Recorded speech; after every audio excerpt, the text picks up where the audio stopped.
We're now going to explore some of the features that help you to manage your student organization within your organization's profile. This means we're going to go through these tabs at the top. Before I begin, please know that you must be an administrator on your individual organization's portal in order to access the features we're going to go over. If you're not sure if you're an administrator or need help becoming one, please contact the Student Involvement Office and we can get that fixed for you. To start off, let's talk about managing your roster. Your roster can be found under the People tab here. When we click on the People tab, you'll see that the people within your organization show up on the left, and you have some tools such as Invite People and Export Portal Roster on the right.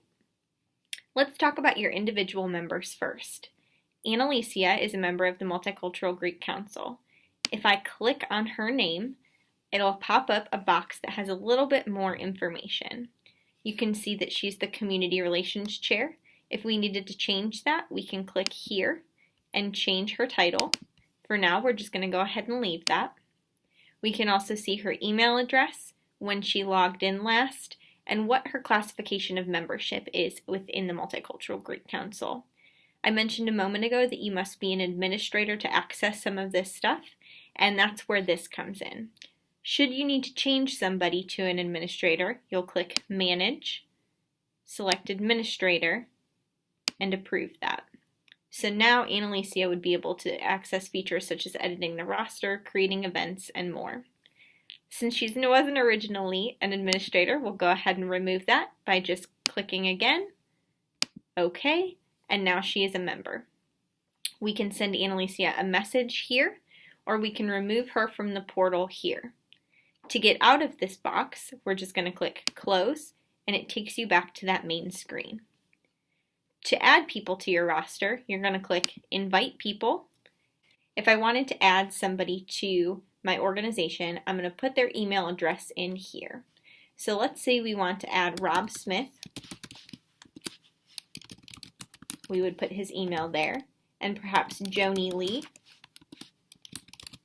We would put her there, and you can enter as many email addresses as you want, separating them with a comma or one email address per line. You can also type a message to them, which we would definitely recommend so they understand why they're receiving this invitation. You would type that there, and then you also have the opportunity to add them to a group. So if you're adding organization officers and you want them to be an administrator, you can select Administrator. If you just want them to be members, just leave that selected as members, and you would submit that form. You can also see pending invitations over here. So it looks like they have some pending invitations, so let's go ahead and manage those. This means that these people were invited to join the portal before and did not yet accept that invitation. You'll be able to see who that is and when they were invited here, so we can see that they were invited 14 days ago. Every 3 days, you have the opportunity to reinvite somebody. That reinvite button will generate an email that tells them that they again need to join the organization portal. If you invited somebody that you no longer want to be in your organization, or perhaps the wrong email address was entered, you can click this button right here and remove them.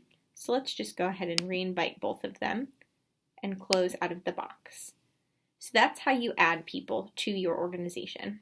We can click the back button, and it's going to take us back to this main page.